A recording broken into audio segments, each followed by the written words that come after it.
નમસ્કાર વિદ્યાર્થી મિત્રો, ધોરણ 9 વિષય વિજ્ઞાન પ્રકરણ નંબર 3 જેનું નામ હતું પરમાણુઓ અને અણુઓ. હવે આજે આપણે નવા એક ટોપિકની ચર્ચા કરીશું જેમાં આપણા પ્રકરણની શરૂઆત છે. એટલે કે પ્રકરણની શરૂઆતનો અગત્યનો મુદ્દો, નેમ ઓફ ચેપ્ટર. પરમાણુ શું છે? What is an atom?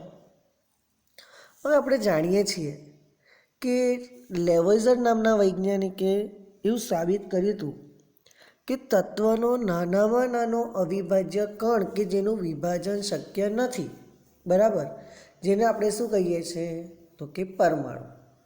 આ પરમાણુ એ કેવો છે તો કે અતિ સૂક્ષ્મ છે, કે જેને તમે કે હું નરી આંખે જોઈ શકતા નથી. આપણે જ્યારે કોઈ પણ કડીઓ દિવાલ બનાવતો હોય કે કોઈ ઓરડો બનાવતો હોય કે કોઈ મોટી ઇમારત બનાવતો હોય તો એ ઇમારતનો પાયાના એકમ તરીકે આપણે ચર્ચા કરવા જઈએ તો શું છે? ઈંટ. જો ઈંટો હોય તો આપણે ગમે તેટલા મોટો રૂમ બનાવી શકીએ, પણ જો ઈંટ જ ના હોય તો આપણે ગમે તેટલો મોટો રૂમ બનાવવા ઈચ્છીએ, બની શકે તો કે ના. એવી જ રીતે રસાયણ વિજ્ઞાનની અંદર પણ કોઈ પણ સંયોજન બનાવવું હોય તો એ સંયોજનનો પાયાનો એકમ એ શું છે? પરમાણુ છે. અને આ પરમાણુ એ એટલા બધા અતિસૂક્ષ્મ છે, એટલા બધા સૂક્ષ્મ છે કે આપણે તેની તુલના કોઈ પણ પદાર્થ, કોઈ પણ વસ્તુની સાપેક્ષે કરીએ તો પણ કરી શકાય નહીં. જો તમે એને જોવા ઈચ્છો તો એ જોઈ પણ શકાતો નથી. એટલું બધું સૂક્ષ્મ છે. કીડી છે તો કીડીની આંખ તમને દેખાય? ના દેખાય. તો એ કીડીની આંખથી પણ સૂક્ષ્મ કે કોઈ પણ તત્વનું તમે વિભાજન કરતા જાઓ અને છેલ્લે એક એવો નાનામાં નાનો કણ આવે કે જેનું વિભાજન શક્ય નથી. આપણે વ્હાઇટ બોર્ડના ચોકબોર્ડ હોય તો એના પર આપણે ચોક વડે લખતા જઈએ. હવે ચોકબોર્ડ ઉપરથી જ્યારે ચોક ઉપરથી આપણે ડસ્ટ દૂર કરીએ પછી એનો ડસ્ટ ધીરે ધીરે 1 કણ 2 કણ 3 કણ જેવા પાટિયા પર પડ્યા રહે અને એ બધા કણને તમે ભેગો કરો તો એક પાવડર બન્યો. એ પાવડરમાંથી તમે નવો ચોક બનાવી શકો. તો એ પાવડરનો નાનામાં નાનો એકદમ સૂક્ષ્મ કણ કે જેને આપણે પરમાણુ કહીએ, એ કોનો પરમાણુ થયો તો કે ચોકનો પરમાણુ થયો, કે જે ચોક બનાવવા માટે સક્ષમ છે. દરિયામાંથી અગરિયો મીઠું પકવે પછી એ મીઠું આખું હોય, પછીનો તમે પાવડર કરતા જાઓ અને એ પાવડરનો પણ એક નાનામાં નાનો કણ કે જે મીઠાનો પરમાણુ છે. ખાંડ હોય તો ખાંડને બી તમે દળતા જાઓ અને એનો એક પાવડર થઈ જાય. એ પાવડરનો પણ એક નાનામાં નાનો કણ, તો એને આપણે શું કહીએ છીએ? ખાંડનો કણ. તો પરમાણુ એ ખૂબ જ અતિ સૂક્ષ્મ છે. પરમાણુની ત્રિજ્યા, હવે પરમાણુ એકદમ નાનો હોય એટલે એની ત્રિજ્યા આપણે કયા એકમમાં માપીશું તો કે નેનોમીટર. 1 નેનોમીટર બરાબર 10⁻9 મીટર અને 1 મીટર બરાબર 10⁹ નેનોમીટર. 1 નેનોમીટર બરાબર 10⁻9 મીટર અને 1 મીટર બરાબર 10⁹ નેનોમીટર.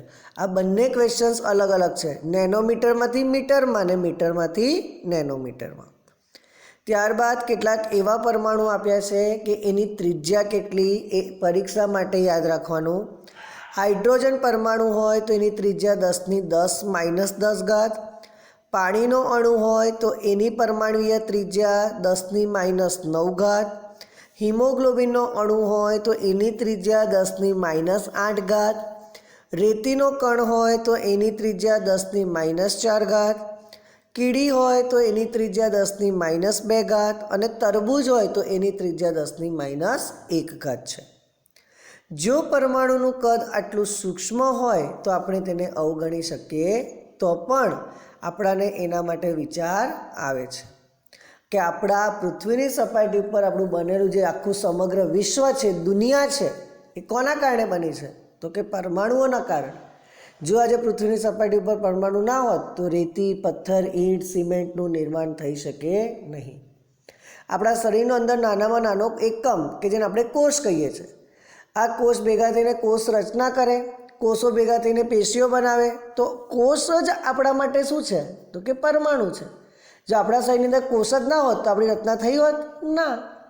આગળ, પરમાણુ જોઈ ન શકીએ પરંતુ તેમનું અસ્તિત્વ તો છે, તથા આપણી દરેક ક્રિયાઓ ઉપર પણ તેની અસર પડતી રહે છે. આધુનિક તકનીકોની મદદથી તત્વની સપાટીની વિસ્તૃત તસવીર મેળવી શકીએ તો એને નીચે પ્રમાણે જોઈ શકાય છે. ત્યારબાદ વિવિધ તત્વની ડાલ્ટન નામના રસાયણશાસ્ત્રીએ સંજ્ઞાઓ આપી હતી. આ સંજ્ઞાઓ તમારે દરેક વિદ્યાર્થીઓએ મોઢે કરવાની છે. પરીક્ષામાં આ સંજ્ઞાઓમાંથી એક સંજ્ઞાઓ હેતુલક્ષી પ્રશ્નમાં પૂછી શકાય કે જ્યોર્જ ડાલ્ટન નામના વૈજ્ઞાનિકે તત્વની સંજ્ઞાઓનો વિશિષ્ટ રીતે ઉપયોગ કરનાર વૈજ્ઞાનિક હતા. હવે આપણે એવું વિચારીએ કે કોઈ પણ તત્વ હોય તો એ તત્વની સંજ્ઞાઓ મતલબ કે એનું ચિહ્ન, એને આપણે આઈડેન્ટિફાઈ કેવી રીતે કરી શકીએ. દાખલા તરીકે હું વાત કરું કે પટેલ લાલુ, તો લાલુ કેવા પટેલ, એને આઈડેન્ટિફાઈ કરવા માટે આપણે એના માટે શું લઈએ તો કે પટેલ સંજ્ઞાનો ઉપયોગ કરીએ. જ્યારે કોઈ પણ તત્વની સંજ્ઞાનો ઉપયોગ કર્યો ત્યારે તેમનો ઇશારો તત્વના નિશ્ચિત જથ્થા તરફ હતો. તત્વની સંજ્ઞા એક પરમાણુએ પ્રદર્શિત કરતી હતી. બર્ઝેલિયસ નામના વૈજ્ઞાનિકે સૂચવ્યું કે તેને તત્વની સંજ્ઞાઓને તેમના નામ કે તેના નામના 2 અક્ષરોથી દર્શાવી શકાય. તો ડાલ્ટન નામના વૈજ્ઞાનિકે જે તત્વની સંજ્ઞા દર્શાવી હતી એ, અને બર્ઝેલિયસ નામના વૈજ્ઞાનિકે જે સંજ્ઞાઓ દર્શાવી તે, એ બંને કેવી છે? અલગ અલગ છે. બર્ઝેલિયસ નામના વૈજ્ઞાનિકે સંજ્ઞા કેવી રીતે દર્શાવી તો કે કોઈ પણ તત્વનું લેટિન નામ, બરાબર, અથવા તો કોઈ પણ તત્વનું નામ હોય તો એ તત્વના નામનો કાં તો અંગ્રેજી મૂળાક્ષરનો પહેલો અક્ષર, કાં તો અંગ્રેજી મૂળાક્ષર અને ત્યારબાદ તેનો બીજો અક્ષર વડે એને દર્શાવી શકાય. તો હાઇડ્રોજનની સંજ્ઞા અહીંયા એક સર્કલ છે, એની વચ્ચે એક નાનું મીંડું. કાર્બનની સંખ્યા એટલે કે એક વર્તુળ ડાર્ક કલરનું. ત્યારબાદ ત્રીજું ડાર્ક વિધાઉટ ડાર્ક ઓક્સિજન તત્વની સંજ્ઞા. Phosphorus, copper, gold, lead, platinum, sulphur, iron, silver, mercury કે જે સંજ્ઞાઓ ડાલ્ટન નામના વૈજ્ઞાનિકે દર્શાવી હતી. ત્યારબાદ સૌપ્રથમ સમયમાં તત્વને તેમના નામ અને તેમના પ્રાપ્તિ સ્થાનોને આધારે સૌપ્રથમ મળી આવ્યા હતા. હવે આ તમે જુઓ, ડાલ્ટન નામના વૈજ્ઞાનિકે કોપર એટલે આપણે જાણીએ એને કહેવાય તાંબુ. કોપર એટલે શું કહેવાય? તાંબુ. કે જેની સંજ્ઞા ડાલ્ટન નામના વૈજ્ઞાનિકે શું દર્શાવી હતી તો કે વર્તુળની અંદર સી. પણ બર્ઝેલિયસ નામના વૈજ્ઞાનિકે હમણાં જ કીધું કે કોપરની સંજ્ઞા એને શું દર્શાવી? CU. કોપરનું લેટિન નામ છે, કોપરનું લેટિન નામ શું છે? સાયપ્રસ. શું નામ છે એનું? સાયપ્રસ. કોપરનું લેટિન નામ શું છે? સાયપ્રસ. એનો સ્પેલિંગ શું? CYPRUS. બરાબર. એટલે એમાં સાયપ્રસનો એને સી લીધો. કોણે લીધો તો કે ડાલ્ટને. એટલે એની સંજ્ઞાને શું દર્શાવી? સી. પરંતુ બર્ઝેલિયસ નામના વૈજ્ઞાનિકે જે કોપરની સંજ્ઞા દર્શાવી હતી એનું નામ એને શું લખ્યું હતું? CU દર્શાવ્યું. એને શું દર્શાવ્યું? CU. ઉદાહરણ તરીકે સોનું. તો સોનુંનો અર્થ શું થાય છે તો કે પીળું, ગોલ્ડ. બરાબર. સોનુંનો અર્થ શું થાય છે? પીળું. હકીકતમાં આપણે શું કહીએ છીએ? ગોલ્ડ. હાલના સમયની અંદર international union of pure and applied chemistry, એનો મતલબ કે IUPAC સંસ્થા. IUPAC શું છે? સંસ્થા છે. આ સંસ્થાનું નામ યાદ રાખજો. IUPAC. રસાયણ વિજ્ઞાનની આ સંસ્થાએ તત્વના નામ, તત્વના પરમાણ્વીય ક્રમાંકને આધારે તેના ગુણધર્મો વગેરે બધા પોતાની સંસ્થામાં ટેક ઓવર કર્યા. પહેલાં Dalton, George Dalton, Berzelius, sir Antoine Lavoisier, બરાબર, જેવા કેટલાય બધા રસાયણ વૈજ્ઞાનિકો હતા. એમણે રસાયણ વિજ્ઞાનની અંદર નવી નવી શું કરી, શોધો કરી, અને શોધોની સાથે સાથે તેમને શું કર્યા તો કે ફાળા આપ્યા. પરંતુ આ જ્યારથી international union of pure and applied chemistry સંસ્થા આવી ત્યારથી તેને મોટાભાગના તત્વની સંજ્ઞાઓ, મોટાભાગના તત્વોને પોતાની અંડર કર્યા અને તેને ત્યાં નવા નવા ગુણધર્મ શોધ્યા કે આ તત્વ એ પોતાનો વિશિષ્ટ ગુણધર્મ ધરાવે છે અને એ ગુણધર્મના આધારે જ આપણે તેને આઈડેન્ટિફાઈ કરી શકીએ. અને તેને નવા નવા તત્વની નવી નવી શોધો કરી અને તે તત્વને નવા નામ આપવાની પણ મંજૂરી આપી હતી. તો એવું કીધું હતું એને કે IUPAC સંસ્થાએ તત્વના નામોને મંજૂરી આપે છે. મોટાભાગના તત્વની સંજ્ઞા તે તત્વના અંગ્રેજી નામના એક અથવા બે અક્ષરોથી બનેલી હોય છે. કોઈ પણ તત્વનો પ્રથમ અક્ષર હંમેશા કેપિટલ લખાય અને બીજો અક્ષર હંમેશા સ્મોલ લખાય છે. દાખલા તરીકે હાઇડ્રોજન હોય તો એને આપણે H વડે દર્શાવીએ તો એની સંજ્ઞા કઈ થઈ જશે, H. એલ્યુમિનિયમ હોય તો એને આપણે શું લખાય, Al લખાય. એમાં એ હંમેશા કેપિટલ જ આવે અને L હંમેશા સ્મોલ જ આવે. જો તમે L પણ કેપિટલ લખો તો એ સાચું બને નહીં. કોબાલ્ટ, તો કોબાલ્ટમાં C કેપિટલ, O નાનો, તો એને કહેવાય કોબાલ્ટ. પણ બંને કેપિટલ હોય તો એને કહેવાય કાર્બન મોનોક્સાઇડ. સમજ પડે છે? CO હોય એનો તફાવત છે, કેપિટલ C અને નાનો O, તો એને કહેવાય કોબાલ્ટ કે જે તત્વની સંજ્ઞા છે. પરંતુ બંને કેપિટલ હોય તો એને કહેવાય કોબાલ્ટ. કેટલાક તત્વોની સંજ્ઞા તેના અંગ્રેજી નામના પ્રથમ અક્ષર અને ત્યારબાદ આવતા બીજા શબ્દને સંયુક્ત કરીને બનાવાય છે. જેમ કે ક્લોરીન, અહીંયા ક્લોરીનનો સ્પેલિંગમાં K નથી આવતું, શું આવે છે, C આવે છે.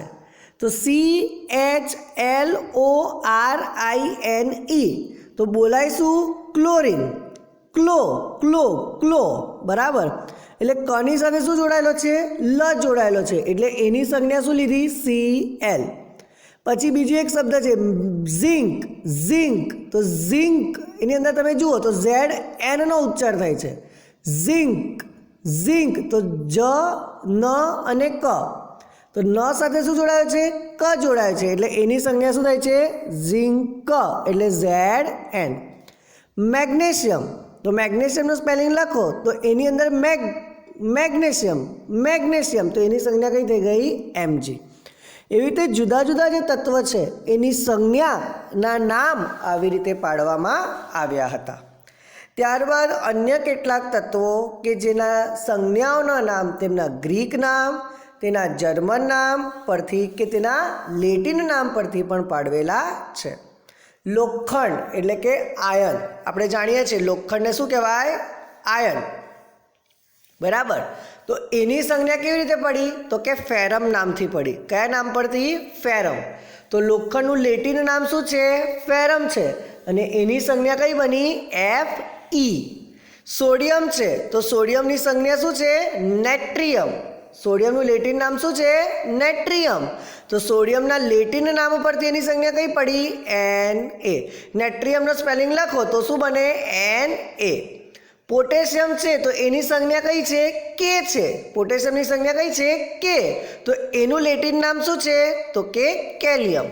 તો કેટલાક તત્વની સંજ્ઞા એ તેના લેટિન નામ પરથી પાડવામાં આવી, કેટલાક તત્વની સંજ્ઞા એ તેના અંગ્રેજી મૂળાક્ષરોના પ્રથમ અક્ષર પરથી અથવા તો બે શબ્દ પરથી, અને કેટલાક તત્વોના સંજ્ઞાઓ એ તેના સ્પેલિંગમાં જોડાતા શબ્દોના સંયુક્ત જોડાણો પરથી પાડવામાં આવેલી હતી. તો વિદ્યાર્થી મિત્રો, આ વાક્ય પરીક્ષા માટે ખૂબ જ ઇમ્પોર્ટન્સ છે. આ નાના નાના હેતુલક્ષી પ્રશ્ન છે. ફેરમ નામ કયા તત્વનું છે, કેલિયમ નામ કયા તત્વનું છે, નેટ્રિયમ નામ કયા તત્વનું છે, સાયપ્રસ નામ કયા તત્વનું છે, બરાબર. આ બધી જ વસ્તુ તમને લોકોને યાદ રહેવી જોઈએ. IUPACનું ફૂલ ફોર્મ શું એ પણ યાદ રહેવું જોઈએ. અને ડાલ્ટન નામના રસાયણશાસ્ત્રીએ તત્વ માટે આપેલી જે સંજ્ઞાઓ છે તે પણ તમને લોકોને મોઢે હોવી જોઈએ.